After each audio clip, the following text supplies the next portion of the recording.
ওকে, আমরা long term assets নিয়ে পড়ছিলাম।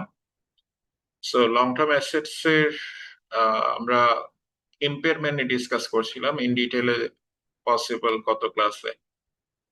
সো আজকে আমাদের যেটা কন্টিনিউয়েশন সেটা হচ্ছে in year balance sheet you might have some assets যেটা হয়তোবা আপনি আর ইউজ করবেন না।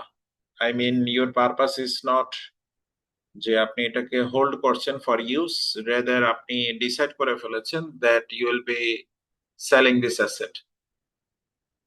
সো সেই ক্যাটাগরিকে আমি বলছি যে long lived asset held for sale. মানে আপনি সেই অ্যাসেটটা কি করবেন না আর ইউজ করবেন না, রেদার আপনি এটাকে সেল করে দিবেন। So long lived asset held for sale, you can compare it. আমাদের যে ফাইন্যান্সিয়াল অ্যাসেটস ইনভেস্টমেন্ট ছিল সেখানে যে আমরা একটা হেল্ড ফর ট্রেডিং একটা ক্যাটাগরি দেখেছিলাম, অথবা আমরা যেটাকে বলেছিলাম যে fair value through profit and loss, সেটার সাথে আপনি কম্পেয়ার করতে পারেন। বাট আমি জাস্ট আপনাকে কম্প্যারিজনের জন্য বললাম, but the treatment is much different. আচ্ছা, এখন এখান থেকে আমাদের কি জানার আছে? দ্য আইডিয়া হচ্ছে কোন একটা অ্যাসেটকে, সেটা ফার্নিচার হোক, সেটা মেশিনারি হোক, সেটা প্রপার্টি হোক, প্ল্যান্ট হোক, সেটা যদি আমি হেল্ড ফর সেল এই ক্যাটাগরিতে কনসিডার করি বা এটা যদি প্রবাবল হয়, তাহলে আমাকে প্রথমে যেটা ডিসাইড করতে হবে সেটাকে সেই অ্যাসেটটাকে আমাকে প্রথমে আইডেন্টিফাই করতে হবে যে অ্যাসেটটা আমি রেখেছি কিসের জন্য, হেল্ড ফর সেল, এবং এটা আপনাকে ক্লিয়ারলি মেনশন করতে হবে। দেন আপনার জন্য কি কি অ্যাপ্লিকেবল, যেদিন এই অ্যাসেটটাকে আপনি ডিক্লেয়ার করলেন যেটা হেল্ড ফর সেল, সেদিন থেকে সেই অ্যাসেটটার উপর আর কোনো ধরনের ডেপ্রিসিয়েশন বা অ্যামortization চার্জ করা যাবে না। তার মানে ডেপ্রিসিয়েশন অ্যামortization চার্জ করা বন্ধ। আচ্ছা, আমার ওয়াকমটা ডিস্টার্ব করছে অনলাইন ক্লাসে, বাট অফলাইনে ঠিক আছে। আচ্ছা, So, আমরা যেটা বলছি সেটা একটু লেখার চেষ্টা করি, ওয়াকম যেহেতু ডিস্টার্ব করছে। আচ্ছা, আমরা যেটা বলছি যে আহ, আপনি আর কি করতে পারবেন না, নো মোর ডেপ্রিসিয়েশন অর অ্যামortization। কোন অ্যাসেটটার জন্য? যে অ্যাসেটটা আপনি রেখেছেন কিসে ক্যাটাগরাইজ করলেন, held for I mean held for sale যে ক্যাটাগরি, এটাতে আপনি যখন ফিক্স করলেন এটাতে আর কি হবে না, নো মোর ডেপ্রিসিয়েশন। ঠিক আছে, এটা হচ্ছে নাম্বার ওয়ান। আচ্ছা, নাম্বার টু হচ্ছে আহ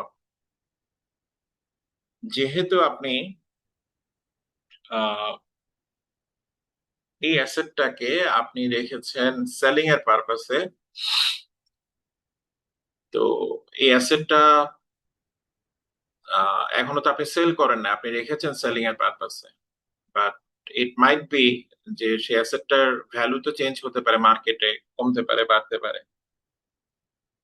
এখন এমন যদি হয় যে সেই অ্যাসেটটার ক্যারিং ভ্যালু, মানে আপনি ব্যালেন্স শিটে যে ভ্যালুতে এটা রেকর্ড রেখেছেন এট দিস মোমেন্ট, যে ভ্যালুটা দেখাচ্ছে, that exceeds the recoverable value, that exceeds the recoverable value of that asset. আমরা গত ক্লাস থেকে যদি একটু রিকল করি, আমরা রিকভারেবল ভ্যালুর একটা ভালো ডেফিনেশন দিয়েছিলাম। সেটা কি বলেছিলাম, একটু আমাকে কেউ কমেন্টে মেনশন করবেন যে আমরা রিকভারেবল ভ্যালু বলতে কিভাবে লিখতে পারি? Can you recall? Fair value minus selling cost. So if it is such that যে আমার অ্যাসেটটার carrying value exceeds what, exceeds the recoverable value, তো এটা যদি হয়ে থাকে সেই অ্যাসেটকে আমি কি বলতে পারি, সেই অ্যাসেটটা কি হয়েছে বলতে পারি? Can you recall? Impair. Impairment. So carrying value যদি রিকভারেবল ভ্যালুর চেয়ে বেশি হয়, তখন আমরা বলতে পারি যে ইম্পেয়ারমেন্ট হ্যাপেন্স। আমাদের যেটা জানতে হবে যে অ্যাসেটটা আমি ডিক্লেয়ার করেছি যে এটা হেল্ড ফর সেল, সো সেটার জন্য ডেপ্রিসিয়েশন বা অ্যামortization অফ হয়ে গেছে, দ্যাটস ওকে। বাট আপনি ইম্পেয়ারমেন্ট বন্ধ করতে পারবেন না। মানে আপনি যদি দেখেন যে এটার ইম্পেয়ারমেন্ট হয়েছে, আপনাকে ইম্পেয়ারমেন্ট কি করতে হবে? রিকগনাইজ করতে হবে। সো ইম্পেয়ারমেন্ট যদি আমরা রিকগনাইজ করি, ইউ ক্যান রিকল যে আমাদের কি কি দেখাতে হয়। প্রাইমারিলি আমাদের ইনকাম স্টেটমেন্টে আমাদেরকে কি রেকর্ড করতে হয়? ইম্পেয়ারমেন্ট, লস, আর ব্যালেন্স শিটে আমাদেরকে সেই অ্যাসেটটার কি করতে হয়? সেই অ্যাসেটটার যেটা রিকভারেবল ভ্যালু বা নেট রিয়েলাইজেবল ভ্যালু সেটাতে রিপোর্ট করতে হয়। সো সেই অ্যাসেটটা ফর এক্সাম্পল ক্যারিং ভ্যালু ছিল, আমি যদি সিম্পল কেস বলি, 70,000। আর আইএফআরএস এ কেসটা সিম্পল ছিল। ফর এক্সাম্পল আমার রিকভারেবল ভ্যালু বা ভ্যালু ইন ইউজ যে দুটো, ওই দুটোর মধ্যে যেটা হায়ার সেটাকে আমরা বলেছিলাম recoverable value. So for example ওটা হচ্ছে 70,000। সো আমাকে যেটা করতে হবে, আমার ক্যারিং ভ্যালু এটাকে কমাতে হবে।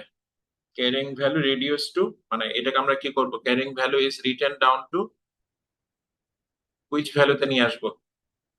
আমাদের যেটা 70,000, 70,000 কে আমরা যদি 50,000, আমার যদি এখন কি হয় রিকভারেবল ভ্যালু হয়, তাহলে আমি 50,000 ভ্যালুতে নিয়ে আসবো।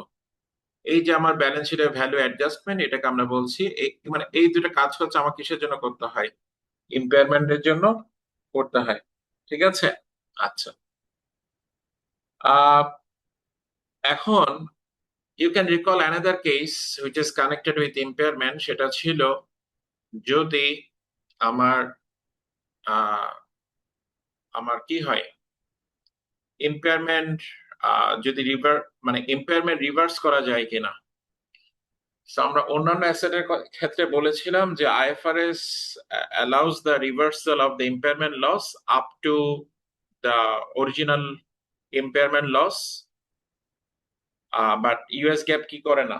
রিভার্সাল অ্যালাউ করে না। ঠিক আছে? বাট যে অ্যাসেটটা হেল্ড ফর সেল, যে অ্যাসেটটা হেল্ড ফর সেল, সেই অ্যাসেটটার জন্য আপনি ইম্পেয়ারমেন্ট লস কে কি করতে পারবেন? Impairment loss can be reversed if recoverable value goes up, right?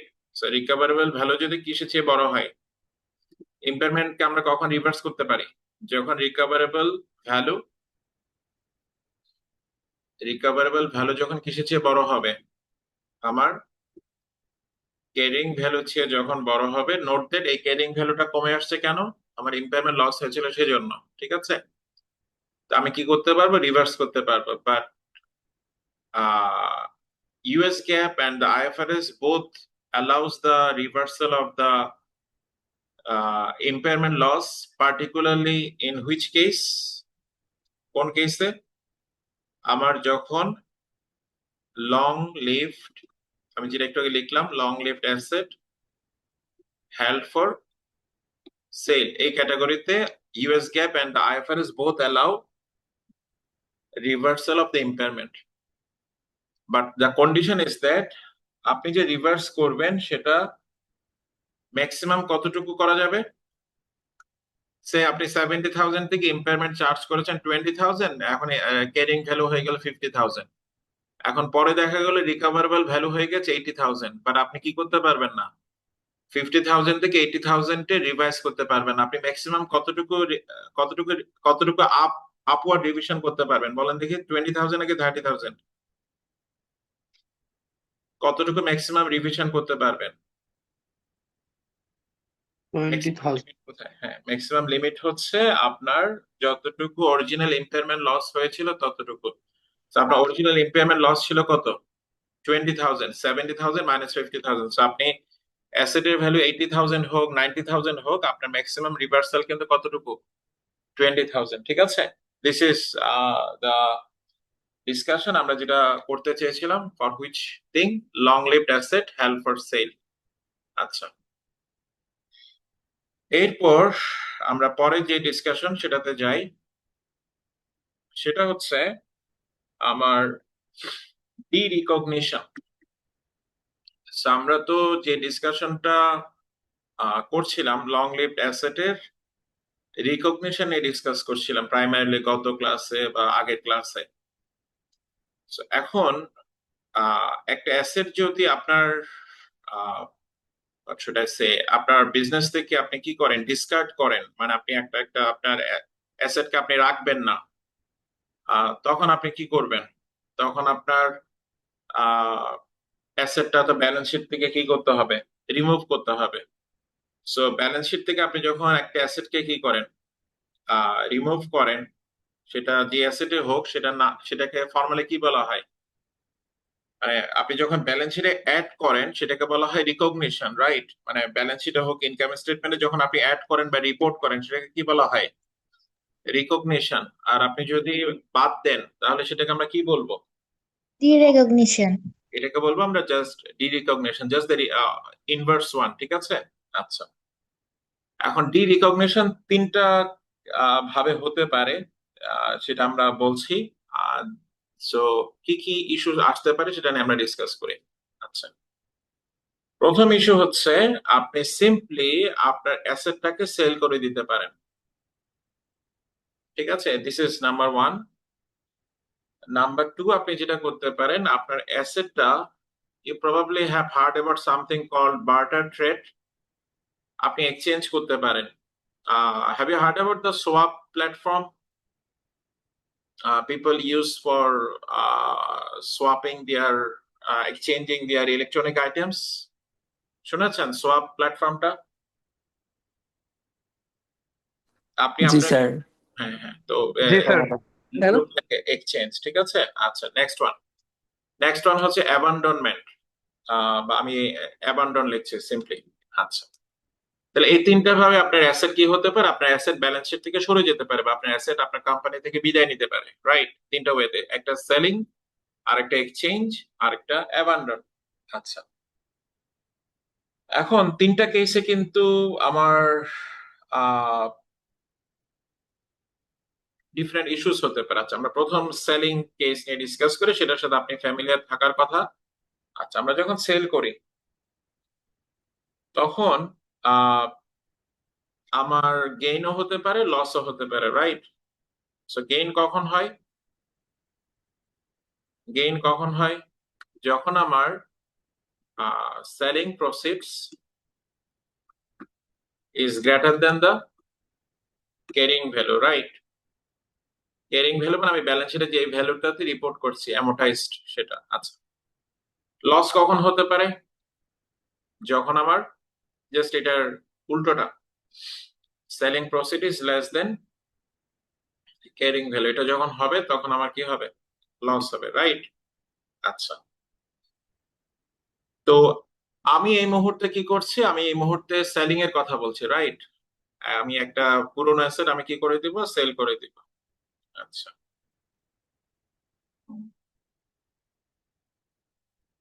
আচ্ছা, এখন এখানে আমার কি কি করার আছে? প্রথমে যেটা আমার করার আছে সেটা হচ্ছে, যে অ্যাসেটটা আমি সেল করে দিচ্ছি সেই অ্যাসেটটা ব্যালেন্স শিট থেকে কমপ্লিট কি হবে, ডিসকার্ড, মানে বাদ বাদ পড়ে যাবে, রাইট? রিমুভ। আচ্ছা, সেকেন্ড হচ্ছে, এই যে আমরা একটু উপরে গেইন আর লস ক্যালকুলেট করলাম না, এই গেইন আর লসটা কোথায় রিপোর্ট হয়, এনি আইডিয়া? ইনকাম স্টেটমেন্টে হবে। ইনকাম স্টেটমেন্টে, রাইট? আচ্ছা, এখন আমাকে বলেন তো, এই গেইন বা লস এটা কি অ্যাকাউন্টিং গেইন বা লস নাকি ক্যাশ গেইন বা loss? Sir accounting. is a kind of accounting gain and loss, ঠিক আছে? আচ্ছা, এটা গেল।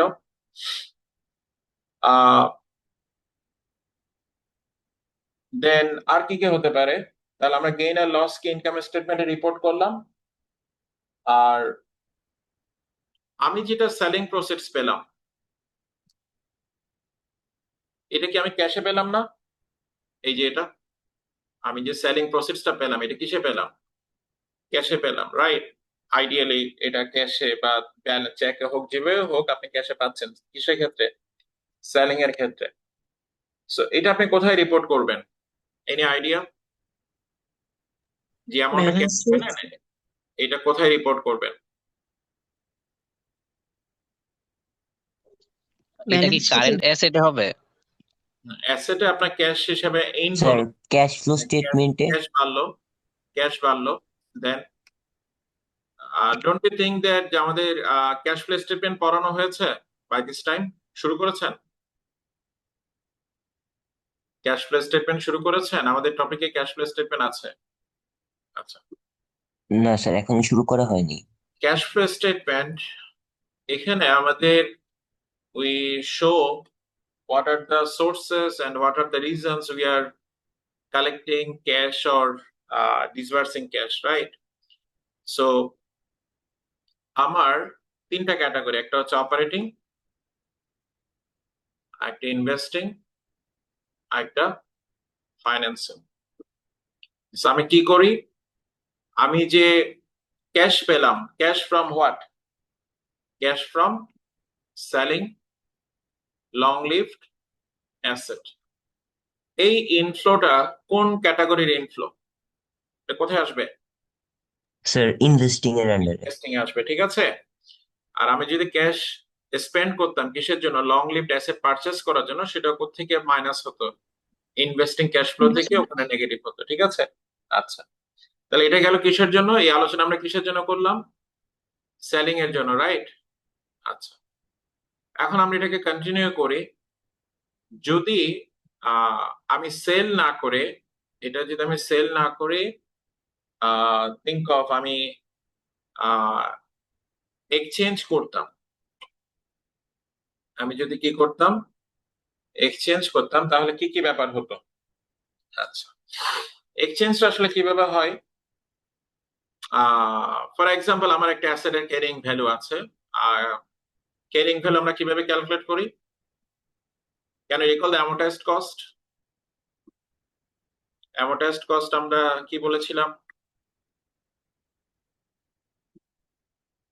হিস্ট্রিক্যাল কস্ট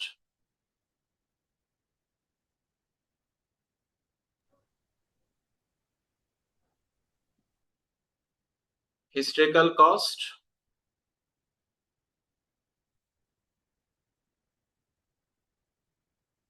এরপর কি হবে? minus any depreciation or depletion. Exactly. So আমাদের যেটা করতে হবে, সেপারেট বক্স করতে হবে। আচ্ছা, হোয়াটএভার, আমি পাশে লিখি, আমরা ডি রিকগনিশনের কথা বলছি। আচ্ছা, সো আমার carrying value is equal to what? Historical cost minus accumulated depreciation. এটার নাম আমরা কি দিয়ে বলেছিলাম? It is equal to what? Amortised cost, ঠিক আছে। আচ্ছা, থিঙ্ক অফ কেস যে আমি যে অ্যাসেটটা এক্সচেঞ্জ করছি সেই অ্যাসেটটার নাম হচ্ছে অ্যাসেট এ। আচ্ছা, এই অ্যাসেটটার carrying value think of what should I say 50,000, whereas আমি এই অ্যাসেটটা যার সাথে এক্সচেঞ্জ করছি সেটা যেভাবে হোক অ্যাসেট বি, সেই অ্যাসেটটার ফেয়ার ভ্যালু, যেটাতে আমাকে, যে ভ্যালুতে আমি এক্সচেঞ্জ করব, সেই ভ্যালু, সেই অ্যাসেটটার ফেয়ার ভ্যালু হচ্ছে সে 50,000. Is there any possibility of any gain or loss? আমি একটা 50,000 টাকা ক্যারিং ভ্যালুর অ্যাসেট ব্যালেন্স শিট থেকে এক্সক্লুড করলাম, আর একটা অ্যাসেট বি এক্সচেঞ্জে আমি ফেয়ার ভ্যালুতে অ্যাড করলাম, এখানে কোনো গেইন বা লস হলো? Sir. কোনো গেইন বা লস হলো না। তাহলে আমাকে কি করতে হবে? জাস্ট আমাকে ব্যালেন্স শিটে অ্যাসেট এইটা 50,000 ভ্যালুতে বাদ দিতে হবে, আর অ্যাসেট বিটা ফেয়ার ভ্যালুতে রিকগনাইজ করতে হবে, ঠিক আছে। এটা একটা গেল। If it is such that যে আমার যে অ্যাসেটটা দিয়ে আমি রিপ্লেস করলাম, বা যে অ্যাসেটটা দিয়ে আমার কি হলো, আই মিন এক্সচেঞ্জ হলো সেই অ্যাসেটটার fair value is something bigger, say 55। তাহলে এখানে কি হচ্ছে, এখানে একটা গেইন হচ্ছে। তাহলে এই গেইনটা আমাকে কি করতে হবে, গেইনকে আমরা সবসময় কোথায় রিপোর্ট করি বলেন, একটু আগে বলছিলাম ইনকাম স্টেটমেন্টে। Income statement. এটা আমরা রিপোর্ট করব ইনকাম স্টেটমেন্টে। আর ব্যালেন্স শিটে আমার অ্যাসেট বি অ্যাড হবে কত ভ্যালুতে, 55। আর ব্যালেন্স শিট থেকে অ্যাসেট এ বাদ চলে যাবে কত ভ্যালুতে, 50,000। ঠিক আছে, তাহলে এই gain 5,000 is reported on income statement. ঠিক আছে, আচ্ছা, তাহলে কি বাকি থাকলো, আমরা এখানে কি কোনো ক্যাশ কনসিকুয়েন্সেস আছে, হোয়াট ডু থিংক? এখানে কি ক্যাশ ফ্লো স্টেটমেন্টের জন্য কোনো কিছু হবে, ক্যাশ ফ্লো স্টেটমেন্টে কোনো কনসিকুয়েন্স আছে, কোনো ক্যাশের এক্সচেঞ্জ হয়েছে, কোনো cash value? Sir No, sir. 5000 add হবে? না, এটা তো ফেয়ার ভ্যালু। জাস্ট আপনি যে অ্যাসেটটা আপনার কাছে আসছে সেই অ্যাসেটটা আপনি দেখছেন যেটা মার্কেটের ভ্যালু হচ্ছে 55, মানে আপনি কিন্তু 5,000 ক্যাশ পান নাই। Just you are feeling better যে আপনি যে অ্যাসেটটা পেয়েছেন 50,000 এক্সচেঞ্জ করে, সেই অ্যাসেটটার ফেয়ার ভ্যালু হচ্ছে 55। Am I clear? স্যার মানে এক্সচেঞ্জের ক্ষেত্রে কি কোনো ক্যাশই এক্সচেঞ্জ হবে না, জাস্ট হচ্ছে আমরা ক্যারিং ভ্যালু এন্ড ফেয়ার ভ্যালুটা রিপোর্ট করব? এক্স্যাক্টলি। মানে এখানে আমি বলেছিলাম যে একটু আগে বার্টার ট্রেড বলছিলাম না, সোয়াপের কথা বলছিলাম না। স্যার সো মানে পিওর এক্সচেঞ্জ হচ্ছে এরকম, মানে আমরা এখানে ক্যাশ কনসিকুয়েন্সেস অ্যাবসেন্ট মনে করছি। And if it is such that যদি কোনো ক্যাশ কনসিকুয়েন্সেস হয়, কোনো ক্যাশ আপনি পান বা ক্যাশ আপনাকে দিতে হয়, তাহলে সেটা ক্যাশ ফ্লো স্টেটমেন্টে আমরা একটু আগে যেটা বলছিলাম যে ইনভেস্টিং এ যাবে। Am I clear? আচ্ছা, স্যার পরের আলোচনায় আসি, সেটা হচ্ছে regarding what should I say? Abandon. আচ্ছা, abandon আপনি কি করেন, abandon আপনি কি করবেন বলেন, what do you do? Have you ever seen electronic items in the dustbin? আপনি কখনো দেখেছেন যে ডাস্টবিনে ইলেকট্রনিক আইটেমস মনিটর পড়ে আছে? Rarely. No, sir, Rare. scrap. হ্যাঁ, so it's a very rare case, particularly in our country, মানে আমাদের দেশে কোনো কিছু ফেলা যায় না। So we live in a country যে এখানে ফেলনা জিনিস অনেক উপকারী। If you watch for YouTube, you will search for how the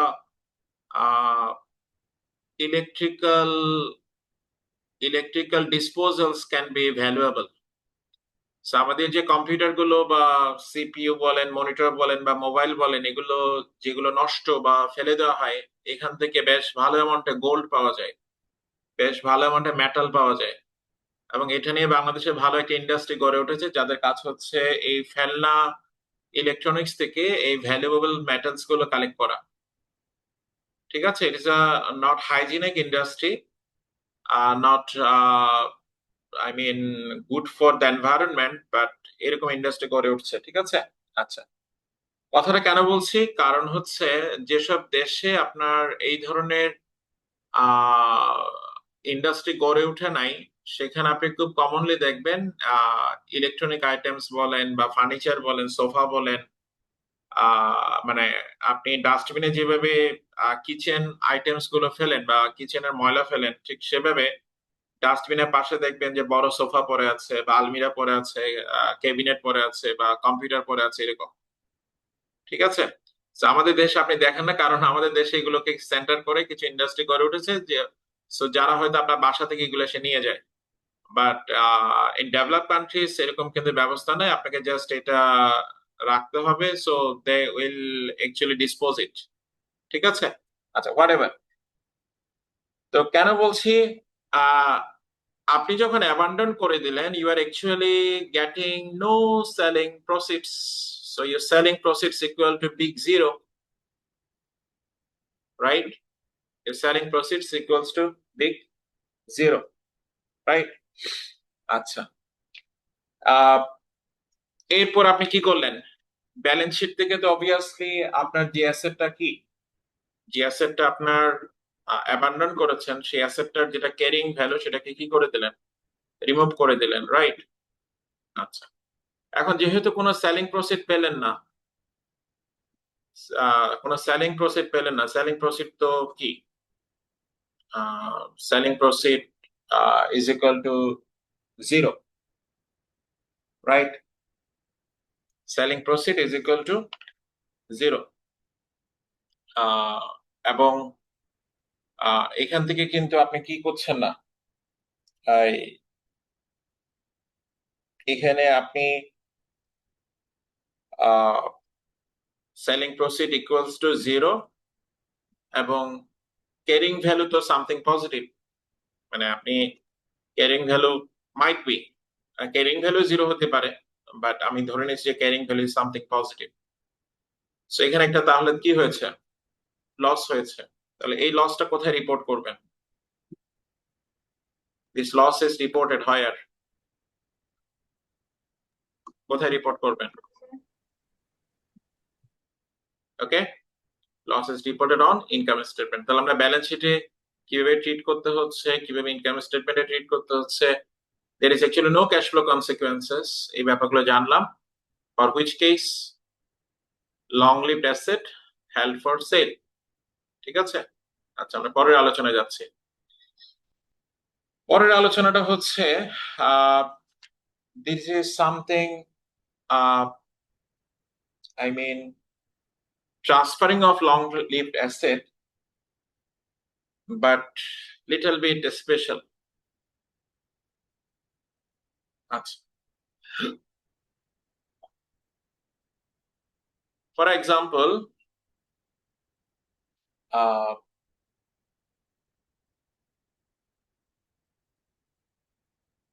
you are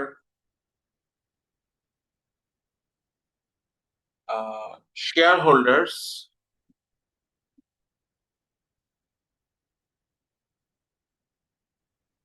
you are shareholders of company X. আপনি কোন কোম্পানির শেয়ার হোল্ডার? কোম্পানি এক্স এর শেয়ার হোল্ডার। আচ্ছা,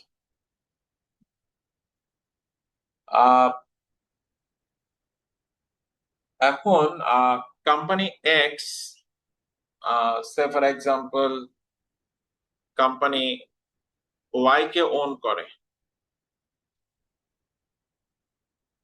কোম্পানি ওয়াই কে ওন করে। আচ্ছা, কোম্পানি ওয়াই কে যেহেতু ওন করে এবং কোম্পানি ওয়াই এর ওনারশিপ কিন্তু কোম্পানি এক্স এর, মানে কোম্পানি ওয়াই এর যা যা অ্যাসেটস, কোম্পানি ওয়াই এর যা, কোম্পানি ওয়াই কে যেহেতু কোম্পানি এক্স ওন করে, so you can think of যে কোম্পানি ওয়াই এর এন্টিটিটাকে কোম্পানি এক্স ওন করে, বাট শেয়ার হোল্ডার্সদের কাছে শেয়ার আছে কিন্তু কোম্পানি এক্স এর, কোম্পানি ওয়াই এর কোনো শেয়ার কিন্তু আমার শেয়ার হোল্ডার্সদের কাছে নাই, ঠিক আছে? সো এখানে যে ট্রানজাকশনটা হচ্ছে, যে ট্রানজাকশন আমরা এক্সাম্পল দিচ্ছি, দ্যাট ইজ সামথিং যে আমরা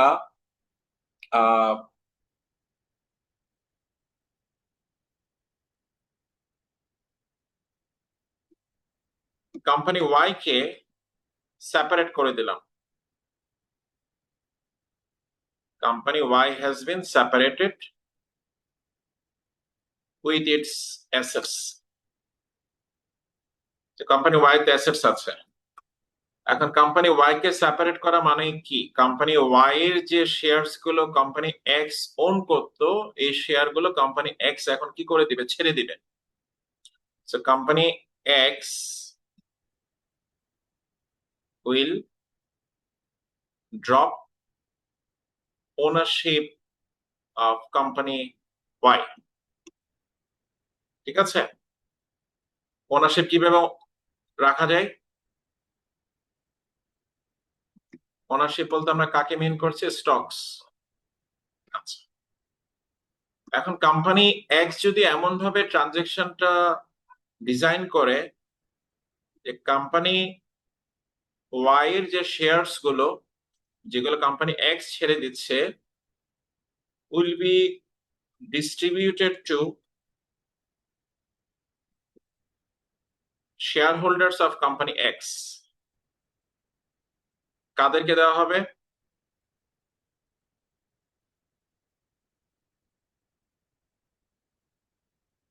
কোম্পানি ওয়াই এর যে শেয়ারস গুলো এতদিন কোম্পানি এক্স ওন করতো, এই শেয়ারস গুলো এখন কাকে দেওয়া হবে? কোম্পানি এক্স এর যারা শেয়ার হোল্ডার তাদেরকে। বোঝা যাচ্ছে? এই ট্রানজেকশনকে বলা হয় স্পিন অফ। এই ট্রানজেকশনকে কি বলা হয়? Spin off. ওকে, তাহলে স্পিন অফ আমরা কি করছি? We have a company, say company Y. So company Y কে আমরা আমাদের কাছ থেকে সেপারেট করে দিচ্ছি। সো সেপারেট করা মানে হচ্ছে তার যে ওনারশিপ আমরা ওন করি সেটাকে আমরা ডিসকার্ড করে দিচ্ছি, বাট আমরা এটা ওপেন মার্কেটে বা আইপিও তে দিয়ে দিচ্ছি না। আমরা এটা কাদেরকে দিচ্ছি? এটা দিচ্ছি হচ্ছে আমার যারা শেয়ার হোল্ডার্স আছে তাদেরকে আমরা অফার করছি যে আমার কোম্পানি ওয়াই এর ওনারশিপ ডিসপোজ করছি। সো কোম্পানি ওয়াই এর শেয়ারস গুলো তোমাদের কে দেওয়া হবে। So, এখন কোম্পানি এক্স এর শেয়ার হোল্ডার্সটা যদি কোম্পানি ওয়াই এর শেয়ারস গুলো কিনে নেয় তখন এই ট্রানজাকশনকে বলা হবে কি? Spin off. এখন এতদিন পর্যন্ত যেহেতু কোম্পানি ওয়াই কোম্পানি এক্স এর সাথে ছিল, সো কোম্পানি ওয়াই এর যে অ্যাসেটস বা লায়াবিলিটিস এগুলো কোম্পানি এক্স এর সাথে দেখানো হতো, বাট এখন যেহেতু কোম্পানি ওয়াই কে কি করা হলো? সেপারেট করা হলো, তখন কি করা হচ্ছে? আপনার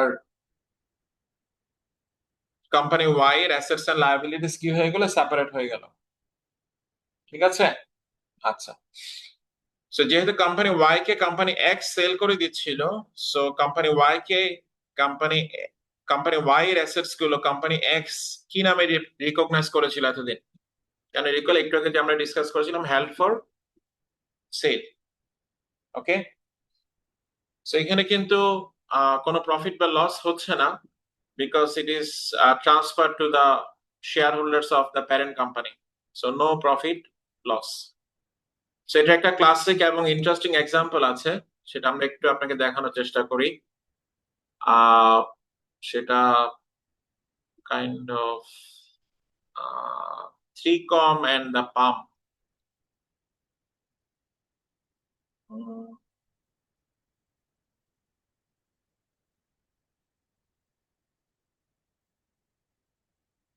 আচ্ছা, so 3Com is a primarily it was network service providing company. তো এটা 1999 এ ডিক্লেয়ার করেছিল যে এটা কাকে স্পিন অফ করবে? পামকে। Have you heard about the Palm? So Palm হচ্ছে একটা কোম্পানি যারাই প্রথম আমাদের পাম মানে তো বুঝেন যে আমাদের হাতের তালু। সো তালুতে যে কম্পিউটারটা ফিট করানো যায় এই কম্পিউটার গুলোকে পাম কম্পিউটার বলা হতো। সো এই কোম্পানিটা প্রথম পাম কম্পিউটার নিয়ে আসছিল। ঠিক আছে? সো তারা একটা পার্সেন্টেজ অফ ওনারশিপ কি করেছিল? কাদেরকে দিয়েছিল? 3Com এর যারা এক্সিস্টিং শেয়ার হোল্ডার্স তাদেরকে দিয়েছিল। সো এই ট্রানজাকশনকে কেন স্পিন অফ বলা হচ্ছে? স্পিন অফ বলা হচ্ছে এই জন্য কারণ পামকে ওন করতে হচ্ছে 3Com। সো পামের শেয়ারস কিন্তু আবার 3Com এর শেয়ার হোল্ডার্স ওন করতো না। সো 3Com যখন ডিসাইড করলো যে আমরা পামকে স্পিন অফ করব, তার আলটিমেটলি পামের শেয়ারস গুলোই একটা পার্সেন্টেজ অফ শেয়ার 3Com এর যারা শেয়ার হোল্ডার্স তাদেরকে দিয়েছিল। সো এই জন্য এই ট্রানজাকশনকে আমরা বলছি স্পিন অফ। ওকে, আচ্ছা, কেউ কিছু বলছিলেন? স্যার এখানে নেট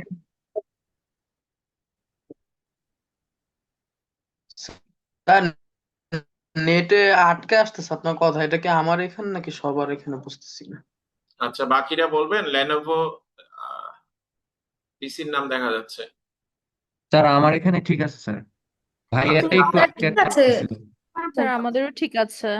আচ্ছা, ঠিক আছে, thank you। তাহলে আপনাদের যাদের প্রবলেম হচ্ছে একটু আপনাদের এন্ড থেকে চেক করবেন।